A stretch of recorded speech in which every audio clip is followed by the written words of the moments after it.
నమస్తే, welcome to the date line. నేను దేవులపల్లి అమర్.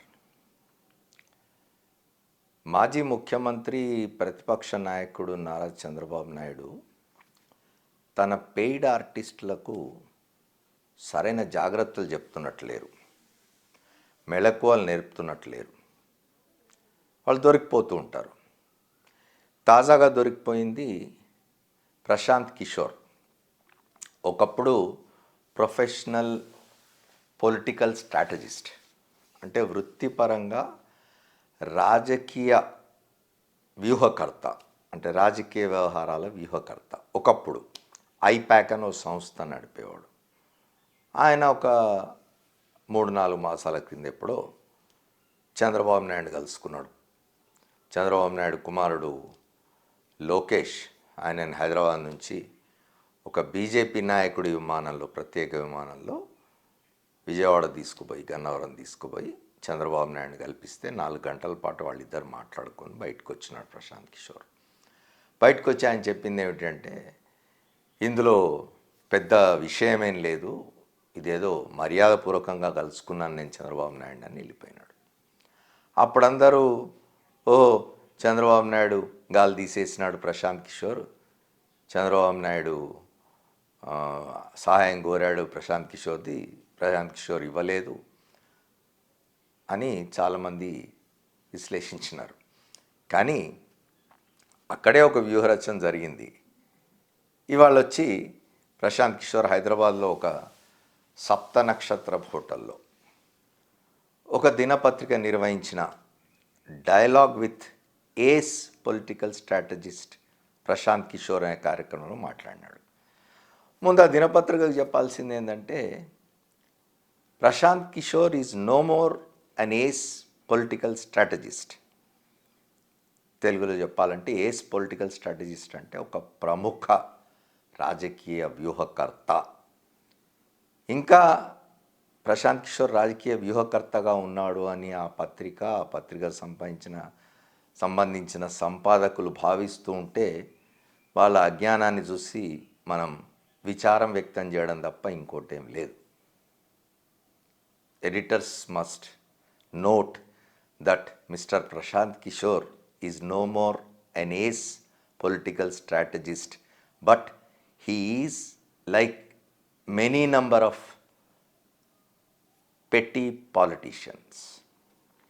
ఆయనకు కూడా ఇప్పుడున్న అనేక మంది చిల్లర రాజకీయ నాయకుల్లో ఒకడు, చిల్లర రాజకీయ నాయకుల్లో లాంటి వాడు అనేది సంపాదక వర్గం గుర్తిస్తే మంచిది. ఆయనను తీసుకొచ్చి మాట్లాడించి వాళ్ళ మొదటి పేజీలో పెద్ద వార్త, జగన్మోహన్ రెడ్డి ఓడిపోబోతున్నాడు అని. దానికి ఆయన చెప్తున్నది ఏంది, ఓడిపోబోతున్నాడు అని చెప్పి. పోనీ ఆయన ఆంధ్రప్రదేశ్లో తిరుగుతున్నాడా, ఆంధ్రప్రదేశ్లో పరిస్థితుల్ని, ప్రజల అభిప్రాయాల్ని తెలుసుకుంటూ ఉన్నాడా అంటే ఆయన మాటల్లోనే చెప్పినాడు, I have no data or first hand experience of the political situation in Andhra Pradesh.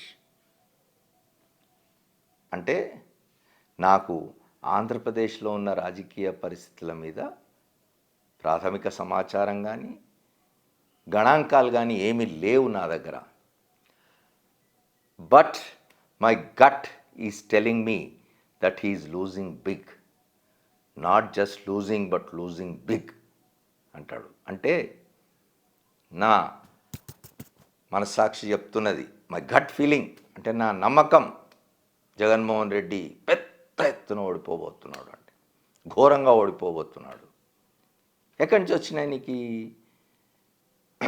వివరాలు, ఎక్కడి నుంచి వచ్చింది నీకు అభిప్రాయం, ఎట్లా వచ్చిందంటే, నాకు అక్కడి గురించి ఏం తెలియదు, అక్కడ రాజకీయ పరిస్థితుల గురించి తెలియదు, నా దగ్గర గణాంకాలే లేవు. ఆయన జగన్మోహన్ రెడ్డి చాలా ఘోరంగా ఓడిపోబోతున్నాడు అని చెప్తాడు. ఇది చంద్రబాబు నాయుడు గారు డబ్బులు తీసుకొని మాట్లాడిన మాటలు తప్ప వేరే ఏం లేదని అందరికీ అర్థం అయిపోతూ ఉన్నది. ఎందుకంటే నీకు ఆ రాష్ట్రంతో సంబంధం లేదు. నువ్వు ఎప్పుడైతే 2019లో వైఎస్ఆర్ కాంగ్రెస్ పార్టీ కోసం పనిచేసినావో, ఆ తర్వాత నువ్వు నేను రాజకీయ పొలిటికల్ స్ట్రాటజిస్ట్ అని మానేసినానని ప్రకటించినావు. నువ్వు నాయకత్వం వహించిన ఐపాక్ అనే సంస్థను వదిలేసిన తర్వాత అది 2-3 భాగాలైంది. అది ఒక భాగం ఇవాళ ఆంధ్రప్రదేశ్లో తెలుగుదేశం పార్టీ కోసం పనిచేస్తుంది. దానికి రాబిన్ సింగ్ అనే ఆయన నాయకత్వం వహిస్తున్నాడు. ఐపాక్ అనే సంస్థ అక్కడ వైఎస్ఆర్ కాంగ్రెస్ పార్టీ కోసం పనిచేస్తుంది. దానికి రిషిరాజ్ అనే ఆయన నాయకత్వం వహిస్తున్నాడు. నీకేం సంబంధం లేదని చెప్పావు.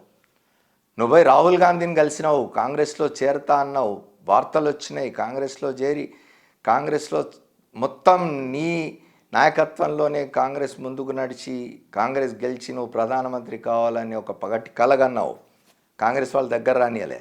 అక్కడి నుంచి విమానం ఎక్కి చంద్రశేఖరరావు దగ్గరకు వచ్చినావు, తెలంగాణ రాష్ట్ర సమితి నాయకుడు, అప్పుడు టీఆర్ఎస్, తర్వాత బీఆర్ఎస్ అయింది. బీఆర్ఎస్ నాయకుడిని కలిసినావు. వాళ్ళకు కూడా అర్థమైంది నువ్వేమిటో, అందుకే వెళ్ళగొట్టేసినారు. వెళ్ళిపోయినావు. మమతా బెనర్జీ దగ్గర కాసేపు పోయినావు. ఆ తర్వాత పోయి బీహార్లో, నీ సొంత రాష్ట్రం బీహార్లో జేడీయూలో చేరినావు. నితీష్ పంచన చేరే ప్రయత్నం చేసినావు. అక్కడ పప్పులు ఉడకలేదు, బయటకు వచ్చినావు. వచ్చి ఏం చేసినావు నువ్వు? జన్ సురాజ్ అభియాన్ అని ఒక సంస్థను ఏర్పాటు చేసుకొని బీహార్లో చంపారణ్ ప్రాంతంలో పాదయాత్ర చేసినావు నువ్వు. 2025లో బీహార్లో జరిగే ఎన్నికల్లో 80 మందికి పైగా అభ్యర్థుల్ని పెట్టి నేను అధికారంలోకి వస్తా అని చెప్పి కలలు కన్నవాడివి. నీకు పొలిటికల్ స్ట్రాటజీతో సంబంధం లేదు. రాజకీయ వ్యూహాలు నీకు లేవు ఇప్పుడు. అయినా వచ్చి వాళ్ళ ఏం చెప్తున్నావు? నా దగ్గర గణాంకాలు లేవు కానీ జగన్మోహన్ రెడ్డి ఓడిపోతాడు అంటున్నావు. గణాంకాలు లేవంటూనే మళ్ళీ ఏం చెప్తున్నావు? జగన్మోహన్ రెడ్డి ఒక పెద్ద తప్పు చేసినాడు, గుడ్లన్నీ ఒకటే బుట్టలో వేసినాడు, వాటిని వేరే వేరే బుట్టల్లోకి పంచలేదు, అందుకే ఓడిపోతాడన్నావు. ఏమిటది? దానికి ఏం చెప్తున్నాడు? ఒక ఏమంటారు దాన్ని, ఒక బూటకపు ఆర్గ్యుమెంట్ని, బూటకపు వాదనను ప్రాతిపదికగా చేసుకుంటున్నాడు. ఏమిటా బూటకపు వాదన అంటే, ఆంధ్రప్రదేశ్ రాష్ట్రంలో 50% పైగా జనాభా అర్బనైజ్ అయింది, అంటే పట్టణీకరణ జరిగింది. వాళ్ళెవరికి Jaganmohan Reddy direct benefit transfer ద్వారా, డీబీటీ ద్వారా ఇస్తున్న సంక్షేమ ఫలాలు వాళ్ళెవరికి అందడం లేదు. కాబట్టి జగన్మోహన్ రెడ్డి ఓడిపోతాడు. అసలు ఆంధ్రప్రదేశ్ జనాభా ఎంత, అర్బనైజ్డ్ పాపులేషన్ ఎంత అనేది ఆయనకు తెలియదు. జగన్మోహన్ రెడ్డి గారు చేస్తున్న సంక్షేమ కార్యక్రమాలు ఏ శాతం మందికి అందుతున్నాయనేది ఆయనకు తెలియదు. వాస్తవాలు మనం మాట్లాడుకుందాం. ఆంధ్రప్రదేశ్లో అర్బనైజ్డ్ పాపులేషన్ అంటే పట్టణాల్లో నివసిస్తున్న గ్రామీణ పేదలు, గ్రామీణ ప్రజలు కాకుండా ఉన్నవాళ్ళు 35%. జగన్మోహన్ రెడ్డి గారు డైరెక్ట్ బెనిఫిట్ ట్రాన్స్ఫర్ ద్వారా అందజేస్తున్న సొమ్ము నేరుగా జనానికి అందుతున్నది, అవినీతికి ఆస్కారం లేకుండా జనానికి అందుతున్నది 85% మందికి ఆ రాష్ట్రంలో. అంటే అర్బన్ ప్రాంతాల్లో నివసిస్తున్న వాళ్ళలో కూడా ఒక 20% మందికి అందుతూనే ఉంది కదా, 20-25% మంది. ఇంకో 10-15% మంది మాత్రమే. ఆ 10-15% మంది ఎవరో మనకు తెలుసు. సంపన్నులు, అగ్రకులాల వాళ్ళు, వ్యాపారులు, అయితే పెద్ద పెద్ద ఉద్యోగాలు చేస్తున్న వాళ్ళే ఉండవచ్చు. 80-85% మందికి వాళ్ళ ఆంధ్రప్రదేశ్లో వైఎస్ఆర్ కాంగ్రెస్ పార్టీ, జగన్మోహన్ రెడ్డి గారి నాయకత్వంలోని వైఎస్ఆర్ కాంగ్రెస్ పార్టీ ప్రభుత్వం ఈ 4.5 సంవత్సరాల్లో కొన్ని లక్షల కోట్ల రూపాయలు డైరెక్ట్ బెనిఫిట్ ట్రాన్స్ఫర్ ద్వారా ప్రజలకు అందజేసింది. ఈ ఏమి లేకుండా తప్పుడు లెక్కలు చెప్తూ, ఈయన గణాంకాల నాగర్ లేవని చెప్పి మళ్ళీ తప్పుడు లెక్కలు చెప్తూ ఉన్నాడు ప్రశాంత్ కిషోర్. వచ్చి ఆయన Jaganmohan Reddy is going to lose big ఇట్లా మాట్లాడితే ఒక పత్రిక, ఆయనతో ఈ కార్యక్రమాన్ని నిర్వహించిన పత్రిక మొదటి పేజీలో 6 కాలాల వార్త వేస్తుంది. సరే, చంద్రబాబు నాయుడు డబ్బా కొట్టే మీడియా సంస్థలు ఎట్లాగూ ఉన్నాయి, ఓ 2 పత్రికలు, ఓ 3 న్యూస్ ఛానళ్ళు, వాటికి పండగ. నిన్న ప్రశాంత్ కిషోర్ మాట్లాడిన అవాకులు చవాకుల్ని వాళ్ళు కూడా పెద్ద ఎత్తున ప్రచారం చేసే ప్రయత్నం చేస్తున్నారు. కానీ ఆంధ్రప్రదేశ్లో ప్రజలకు బాగా తెలుసు, ప్రశాంత్ కిషోర్ లాంటి వాళ్ళు వచ్చి వాళ్ళు చెప్పే పని లేదు. 2019లో కూడా, అంటే 2014లో రాష్ట్రం విడిపోయిన తర్వాత వైఎస్ఆర్ కాంగ్రెస్ పార్టీ జగన్మోహన్ రెడ్డి నాయకత్వంలో ప్రతిపక్షంలో కూర్చున్న తర్వాత వచ్చి 2019 వరకు వైఎస్ఆర్ కాంగ్రెస్ పార్టీ కోసం పనిచేసిన ఐపాక్కు అప్పుడు ప్రశాంత్ కిషోర్ నాయకత్వం వహించాడన్నమాట వాస్తవమే.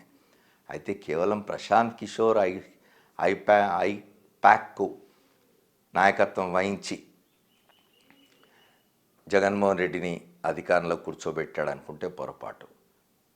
ఆంధ్రప్రదేశ్ ప్రజల్లో వైఎస్ఆర్ కాంగ్రెస్ పార్టీ పట్ల, జగన్మోహన్ రెడ్డి నాయకత్వం పట్ల, ఆయన పడ్డ కష్టం పట్ల, ఆయన వ్యతిరేకులు ఆయన నిర్మూలించడానికి చేసిన ప్రయత్నాల పట్ల వాళ్లకు పూర్తి అవగాహన ఉండి అంత పెద్ద ఎత్తున 175లో 151 స్థానాలు అసెంబ్లీకి ఇచ్చి గెలిపించినారు. ఇది ప్రశాంత్ కిషోర్ ఇది నా గొప్పతనం అని అనుకుంటే, లేదా ఇది ప్రశాంత్ కిషోర్ గొప్పతనం అని ఇతరులు ఎవరైనా అనుకుంటే, ఒక బండి నడుస్తూ ఉంటే కింద నీడలో వెళ్తున్న కుక్క గనక ఈ బండి నేనే నడుపుతున్నా అనుకున్న చందంగా ఉంటుంది. ప్రశాంత్ కిషోర్ మాటలు ఎవరు నమ్మరు, నమ్మాల్సిన అవసరం లేదు. Thank you. మళ్ళీ కలుద్దాం.